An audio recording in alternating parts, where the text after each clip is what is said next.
Hello everyone.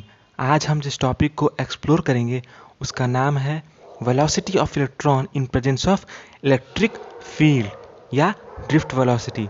मतलब किसी electron की किसी इलेक्ट्रिक फील्ड में कितनी वेलोसिटी होगी, उसका मैग्नीट्यूड क्या होगा या उसकी वैल्यू कितनी होगी, उसका मूल्य कितना होगा, वो हम आज कैलकुलेट करेंगे। मैं याद है मैंने जब इस चैप्टर को स्टार्ट किया था या इस चीज़ एक्सप्लोर करना स्टार्ट किया था तो इलेक्ट्रिक करंट को मैंने काइनेमेटिक्स या मोशन से रिलेट किया था। वो कुछ इस तरीके से था। मान लीजिए ये पोल था ए बी अगर कोई पोल था और कोई बॉय था जो ए बी को क्रॉस कर रहा था और ए बी को हमने रेफरेंस पॉइंट माना था। तो अगर उस रेफरेंस पॉइंट को क्रॉस किया था तो हमने कहा था कि the boy is in motion या बॉय मोशन में है। ठीक उसी तरह हमने किसी वायर के क्रॉस सेक्शन को लिया था ए बी, जो कि किसी क्रॉस सेक्शन था, और अगर उसमें वायर था और अगर उसमें पी क्यू क्रॉस सेक्शन लिया था और उसे पी क्यू को रेफरेंस पॉइंट माना था, तो अगर चार्ज इसके से होकर दूसरी साइड चले गए थे तो हमने कहा था कि current is passed through the cross section P Q.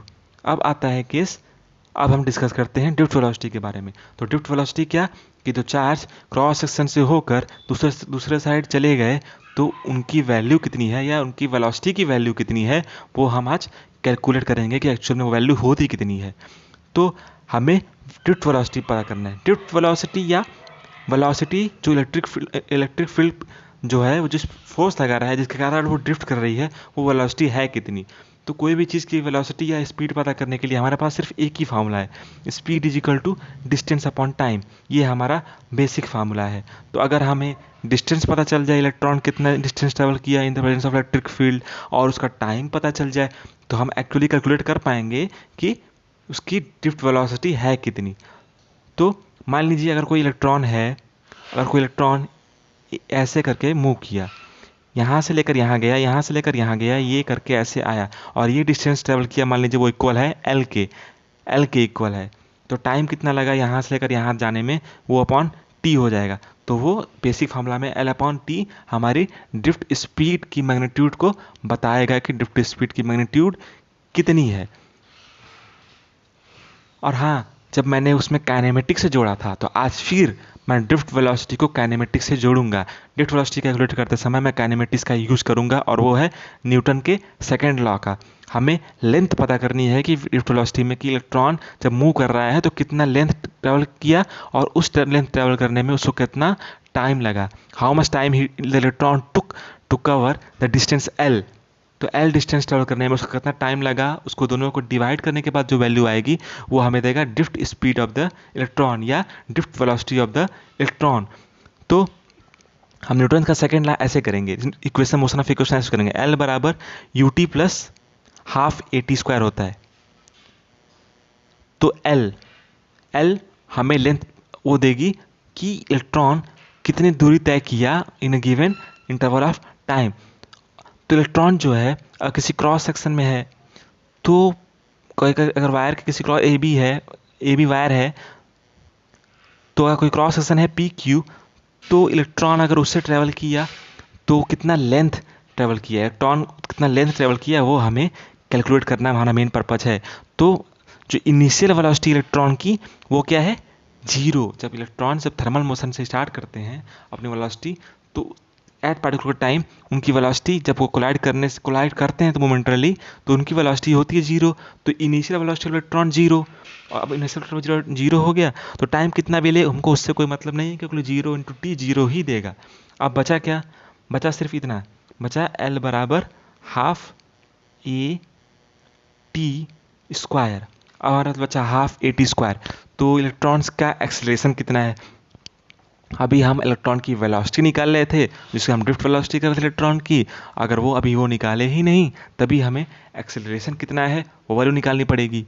तो जाहिर सी बात है कि अगर हम इसके बारे में सोचें तो एक्सेलरेशन होता है फोर्स बाय मास होता है। और हम अगर न्यूटन का second equation of motion use कर रहे हैं तो तभी यूज कर पाएंगे जब हमारे में एक्सेलरेशन कांस्टेंट होगा, या एक्सेलरेशन की वैल्यू जो है वो एक्सेलरेशन की वैल्यू कांस्टेंट होगी, तभी हम यूज कर पाएंगे। तो यहाँ पर ए को जो एक्सेलरेशन है वो कांस्टेंट होना पड़ेगा, और वो कांस्टेंट होगा कैसे, फोर्स बाय मास होता है एक्सेलरेशन। तो मास तो इलेक्ट्रॉन का कांस्टेंट रहेगा, फोर्स अगर कांस्टेंट लगेगा इलेक्ट्रिक फील्ड से तो फोर्स बाय मास कांस्टेंट हो जाएगा। तो फोर्स भी कांस्टेंट होगा तो फोर्स होगा कितना, किसी चार्ज पर इलेक्ट्रिक फील्ड जितना लग रही है उससे मल्टीप्लाई करेंगे तो उतना हमें फोर्स देता है। तो और मास से डिवाइड करेंगे तो मास कांस्टेंट है तो कांस्टेंट ही बनाएगा, तो एक्सेलरेशन देगा, यानी E upon M. Q E upon M होता है, क्यू ई अपॉन एम होता है फोर्स, किसी एक्सेलरेशन किसी ऐसे चीज़ का जिस पर इलेक्ट्रिक फील्ड अप्लाई किया, कोई चार्ज पर जिस पर इलेक्ट्रिक फील्ड ई अप्लाई की गई है, तो क्यू ई अपॉन एम हमें वैल्यू देगी किसकी, एक्सीलरेशन की, कि किस वेलोसिटी से वो चार्ज मूव कर रहा है। ठीक उसी तरह यहाँ पर इलेक्ट्रॉन है, इसलिए E upon M, Q E की जगह ई अपॉन एम हो गया, ई अपॉन एम। तो क्या निकल गया हमारा, एक्सीलरेशन। और यहाँ पर एक्सीलरेशन को ए से नहीं, एक्सीलरेशन को यहाँ पर अल्फा से डिनोट करते हैं, अल्फा बराबर ई अपॉन एम, अल्फा बराबर ई अपॉन एम। यानी थर्मल वेलोसिटी इलेक्ट्रॉन में हम ए यूज़ कर सकते हैं, लेकिन करंट इलेक्ट्रिसिटी में जब उसमें करंट पास कर रही है और उस समय हम ड्रिफ्ट वेलोसिटी निकालना चाह रहे हैं तो हम अल्फा का यूज़ करते हैं। और अल्फा की वैल्यू है कितनी, ई अपॉन एम, जो कि कांस्टेंट है। कैसे, इलेक्ट्रिक फील्ड कांस्टेंट है, इलेक्ट्रिक चार्ज कांस्टेंट है, कितना चार्ज है, इलेक्ट्रॉन का मास कितना फिक्स है, और इलेक्ट्रिक फील्ड कितनी अप्लाई की गई किसी पार्टिकुलर टाइम में वो भी फिक्स है, तो ए फिक्स है। और अब हम कह सकते हैं कि हम न्यूटन का second equation of motion use कर सकते हैं, क्योंकि हमारा एक्सीलरेशन कांस्टेंट है। तो एक्सीलरेशन कांस्टेंट है तो फिर आते हैं S is equal to u t plus half a t square पे, u t plus half a t square, ये हमारा Newton second equation of motion है। तो अब क्या होगा, अब ये होगा कि एल बराबर यू टी, यू जीरो था जिस समय वो किसी एक से कोलाइड किया, उसके बाद दूसरे से कोलाइड करने के बीच उसकी वेलोसिटी, मतलब एट द पर्टिकुलर मोमेंट जब वो एक बार पहली बार से कोलाइड की किसी प्रोटॉन से, तो उस समय उसकी वेलोसिटी जीरो है, तो u बराबर जीरो, तो यू टी बराबर जीरो हो गया। अब बचा क्या, half alpha T square, half alpha T square. Alpha की वैल्यू कितनी आई थी, अल्फा की वैल्यू आई थी ई अपॉन एम, या कांस्टेंट एक्सेलरेशन की वैल्यू ई अपॉन एम आई थी। अब अल्फा निकल गया, अब हमें टाइम चाहिए ताकि हम कितना डिस्टेंस ट्रेवल किया electron in the presence of electric field calculate करने के लिए अब हमें क्या चाहिए, टाइम चाहिए। तो टाइम क्या होता है कि सक्सेसिव कोलिजन, यानी यहाँ एक प्रोटॉन्स है, अगर मेरी प्रोटॉन्स हैं या लैटिस पॉइंट्स हैं, तो इलेक्ट्रॉन्स, ये कोई इलेक्ट्रॉन है, पहले इससे टकराया, फिर यहाँ से टकराने के बाद फिर मान लीजिए इससे टकराया, तो यहाँ से टकराने के बाद और ये बीच में जो डिस्टेंस है, इसमें उसको कितना टाइम लगा दूसरी बार टकराने में, वो होता है टाउ हमारा, वो होता है टाउ। मतलब कि अगर इलेक्ट्रॉन, अगर मान लीजिए कोई यहाँ रहता, अगर वो यहाँ टकरा गया, एक बार टकरा गया, फिर दोबारा जब यहाँ से लेकर यहाँ तक किसी प्रोटॉन से टकराया, तो इन दोनों, ये पॉइंट ए और बी, इन दोनों के बीच टकराने में कितना टाइम लगा, वो टाइम होता है हमारा टाउ या रिलैक्सेशन टाइम। रिलैक्सेशन टाइम क्या, कि अगर इतने यहाँ से टकराया, फिर यहाँ से यहाँ तक थोड़ा रिलैक्स में था, वो इलेक्ट्रॉन थोड़ा यहाँ से रिलैक्स था, ए से लेकर बी तक बीच में पाथ में वो थोड़ा रिलैक्स में था, टकरा चुका था एक बार, फिर बी पर जाकर दोबारा टकरा गया, इसलिए इसे रिलैक्सेशन टाइम भी कहते हैं, या सक्सेसिव कोलिजन ऑफ इलेक्ट्रॉन। यानी एक बार यहाँ टकराए, फिर एक बार यहाँ टकराए, तो एक बार यहाँ टकराया तो यहाँ पर जीरो मान लिया, यहाँ पर टाइम जीरो मान लिया। अब यहाँ से कैलकुलेट करना शुरू किए कि वो दोबारा कब कितने देर में टकराएंगे प्रोटॉन से या लैटिस पॉइंट से, तो उसको कहते हैं टाउ। और जो टाउ होता है ये बहुत कम होता है, क्योंकि लेकिन मैं आपको अभी इंडिकेट कर रहा हूँ टाउ, क्योंकि प्रोटॉन्स जो होते हैं वो इतने आस पास होते हैं। प्रोटॉन्स जो है, जैसे मान लीजिए ऐसे प्रोटॉन्स हैं, छोटे छोटे रेड डॉट्स प्रोटॉन्स हैं, तो जो इलेक्ट्रॉन्स होते हैं वो अभी यहाँ टकराए नहीं, कुछ चले नहीं, तो तुरंत उनको इनसे टकराते हैं, तुरंत प्रोटॉन लैटिस पॉइंट्स टकराते हैं। ऐसे करते करते वो बहुत जल्द टकराते हैं, ऐसे करके बहुत जल्द टकराते हैं, तो उनकी टकराने का टाइम ड्यूरेशन बहुत कम होता है, फ्रैक्शन ऑफ सेकंड होता है। मान लीजिए 0.001 सेकेंड, 0.008 सेकेंड, 0.006 सेकेंड, ऐसे होता है। तो हम उनका एक एवरेज लेते हैं। एवरेज क्यों लेते हैं, क्योंकि लेकिन हमें ड्रिफ्ट वेलोसिटी इलेक्ट्रॉन में हमें ये पता चल जाए कि ऑन एन एवरेज उसकी वेलोसिटी है कितनी, जब इतना ज़्यादा रिलैक्सेशन टाइम को एक साथ कैलकुलेट करते हैं। जब इतना रिलैक्सेशन टाइम को एक साथ का एवरेज निकालने के लिए हम दिखाते हैं कि वो एवरेज के पास है, मतलब 0.001 प्लस 0.002 प्लस 0.003। अब देखिए 3 2 5 1 6, 0.006 ये हमारा आया, और इसके बाद 0.006 को 3 से डिवाइड किए, तो मतलब इतने करीब 0.002, मतलब उसको इलेक्ट्रॉन की ड्रिफ्ट वेलोसिटी होने से इतनी करीब की उसकी, इतना ऑन एन एवरेज, मतलब इतने आसपास, इसके आसपास, जैसे लिमिट्स में LHS, मतलब उसमें सी हल्का सा छोटा कर दें और सी हल्का सा बड़ा कर देंगे RHS में, तो और देखते हैं कि लिमिट है कि नहीं, मतलब हल्का सा आसपास अगर इलेक्ट्रॉन के बहुत ज़्यादा कोलिजन्स की स्टडी की जाए तो उसके आसपास आएंगे, इसीलिए वो एवरेज वैल्यू दिखाई जाती है। यानी उसके रिलैक्सेशन टाइम मतलब सक्सेसिव कोलिजन का एवरेज टाइम उतना ही होगा। मतलब अभी एक बार इतना टकराया, दूसरी बार सबसे बड़ा टकरा सकता है, तीसरी बार उससे छोटा टकराएगा, चौथी बार उससे बड़ा टकराएगा, पांचवी बार सबसे बड़ा टकरा जाएगा। तो मतलब ऑन एन एवरेज उसके आसपास टाइम ड्यूरेशन में ही सक्सेसिव कोलिजन टकरा रहे हैं, या सक्सेसिव कोलिजन ऑफ टाइम का है। तो ठीक है, तो वो निकल गया। और तो क्या है वो एवरेज। तो हमारे पास अभी भी फार्मूला है एल, जितना डिस्टेंस ट्रेवल किया यू टी जीरो हो गया, हाफ अल्फ़ा की वैल्यू क्या आई ई अपॉन एम, और ये क्या हो गया टाउ, टाउ का स्क्वायर। ये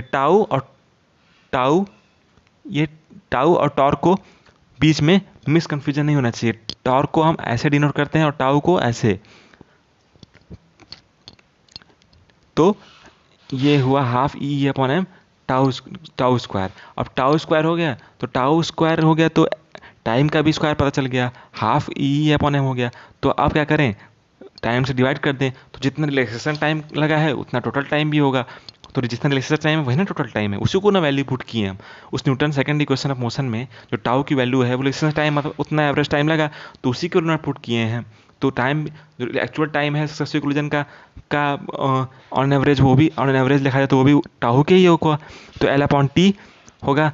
तो एल अपॉन टी क्या दे देगा हमें, उस वेलोसिटी ऑफ इलेक्ट्रॉन या ड्रिफ्ट वेलोसिटी की वैल्यू दे देगा। तो अब अगर हम उस टाउ से डिवाइड करें तो एक टाउ से एक टाउ कट जाएगा, एक टाउ से एक टाउ कट जाएगा, तो बचेगा क्या, बचेगा सिर्फ half E upon M into tau. तो ये हो गया हमारा drift velocity of electron. Drift velocity of electron की वैल्यू कितनी है, 1/2 E upon M tau. E upon M constant है। वो कांस्टेंट कैसे है, क्योंकि लेकिन इलेक्ट्रॉन किसी चार्ज पे इलेक्ट्रॉन चार्ज पे उसका चार्ज का मैग्नीट्यूड कांस्टेंट होता है, इलेक्ट्रिक फील्ड की वैल्यू कांस्टेंट है, मास कांस्टेंट है। तो 1/2 तो ई अपॉन एम कांस्टेंट हो गया, एक्सलेशन कांस्टेंट हो गया, और उस एक्सलेशन को कहते हैं अल्फा, और एक्सलेशन कांस्टेंट है तो हम न्यूटन इक्वेशन ऑफ मोशन को यूज कर सकते हैं। तो अब ये हुआ ड्रिफ्ट वेलोसिटी ऑफ इलेक्ट्रॉन। तो अब मेरा क्वेश्चन ये एक्सप्लोर करने के लिए उठता है कि ड्रिफ्ट वेलोसिटी ऑफ इलेक्ट्रॉन जो है, क्या वो एक्चुअल वेलोसिटी ऑफ इलेक्ट्रॉन है या एवरेज वेलोसिटी ऑफ इलेक्ट्रॉन है। तो ड्रिफ्ट वेलोसिटी इलेक्ट्रॉन है वो किसी कंडक्टर में एवरेज वेलोसिटी ऑफ इलेक्ट्रॉन होती है। वो ऐसा क्यों, क्योंकि जो हम रिलैक्सेशन टाइम लिए हैं, जो रिलैक्सेशन टाइम था हमारा, और वो सक्सेसिव कोलिजन था, तो रिलैक्सेशन टाइम जो था वो हमारा एक एवरेज टाइम था। मतलब उतने के उस टाइम के आसपास सारे इलेक्ट्रॉन्स जो इलेक्ट्रॉन्स की हम स्टडी कर रहे हैं वो उतने टाइम के आसपास हमेशा सक्सेसिव कोलिजन हो जा रहा है उसका। मतलब उतना टाइम लग रहा है उसको सक्सेसिव कोलिजन होने में, या लगातार एक के बाद दूसरे कोलिजन होने में उतना टाइम, मिनिमम उतना टाइम कम से कम लग रहा है, उसकी एवरेज वैल्यू है। तो जब एक की एवरेज वैल्यू है तो डायमेंशनल एनालिसिस करेंगे तो जो ड्रिफ्ट वेलोसिटी है उसकी भी वो एवरेज वैल्यू ही होगी। तो drift velocity is also the average value of the electrons in an electric field. यानी इलेक्ट्रिक फील्ड में अगर इलेक्ट्रॉन की जो एवरेज वेलोसिटी है वो उसकी ड्रिफ्ट वेलोसिटी है, ना कि एक्चुअल वेलोसिटी है। तो अगर आपके पास चार ऑप्शन आते हैं कि the drift velocity is what in the case of conductor having an electric field E in the direction opposite to direction of electrons, तो उसमें इलेक्ट्रॉन की वेलोसिटी जो है क्या क्या कर देगा, मान लीजिए देगा कि एवरेज वेलोसिटी है ड्रिफ्ट वेलोसिटी, फिर देगा ये कि इंस्टेंट वेलोसिटी है, कांस्टेंट वैल्यू वेलोसिटी है, और डी दे देगा नन ऑफ दिस। तो सबसे सही आंसर होगा कि एवरेज वेलोसिटी है। क्यों, क्योंकि रिलैक्सेशन टाइम जो हम निकाले हैं वो हमारा एवरेज है, तो ड्रिफ्ट वेलोसिटी भी हमारी एवरेज होगी। एवरेज इसलिए होगी कि वो टाइम उस आसपास है, तो हमारी ड्रिफ्ट वेलोसिटी भी उसी चीज़ या उसी पॉइंट के आसपास है, या तो एलएचएस के करीब है या तो आरएचएस के करीब है। बहुत छोटी है लेकिन उसके आसपास ही है। तो ये drift velocity average velocity of electron है। उम्मीद है आपको पसंद आया होगा।